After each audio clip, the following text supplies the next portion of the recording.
আসসালামু আলাইকুম এভরিওয়ান, কেমন আছেন সবাই? আশা করছি যে যেখান থেকে আমার এই ভিডিওটা দেখতেছেন সবাই ভালো আছেন, সুস্থ আছেন। তো আজকে আমি চেপা শুটকি ভর্তা করতেছি, সাথে চিংড়ি এবং কাঁঠালের বিচি দিয়ে। আর এই ভর্তাটা খুবই খুবই মজা হয়, এই জন্য আমি এই রেসিপিটি আপনাদের সাথে শেয়ার করতেছি। চাইলে আপনারা আমার এই রেসিপি ফলো করে তৈরি করে খেয়ে দেখতে পারেন।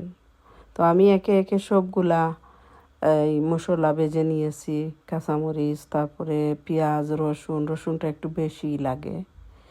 তো ভেজে নিয়ে এখন আমি ওই শুটকিটা ভেজে নিতেছি।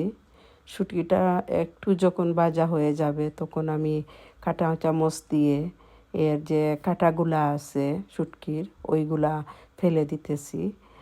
আর ওইগুলা ফেলে দিলে ব্লেন্ড করতে সময় একটু ইজি হয়, ভালো করে ব্লেন্ড হবে, কোনো কাঁটা থাকবে না। তো এখন আমি ওই একটা হ্যান্ড ব্লেন্ডারের যে জার আছে ওইটার মধ্যে নিয়ে নিলাম, নিয়ে একটু লবণ দিয়ে দিলাম এবং একটা বোম্বাই ডাক যে মরিচ বলেন আর ওই আফ্রিকান মরিচ বলেন ওইটার হাফ দিয়ে দিলাম, দিয়ে হ্যান্ড ব্লেন্ডার দিয়ে খুব ভালো করে ব্লেন্ড করে নিতেছি। তো এইভাবে আপনারা শুটকি ভর্তা করে খেয়ে দেখবেন কেমন লাগে। সবাই ভালো থাকবেন। আল্লাহ হাফিজ।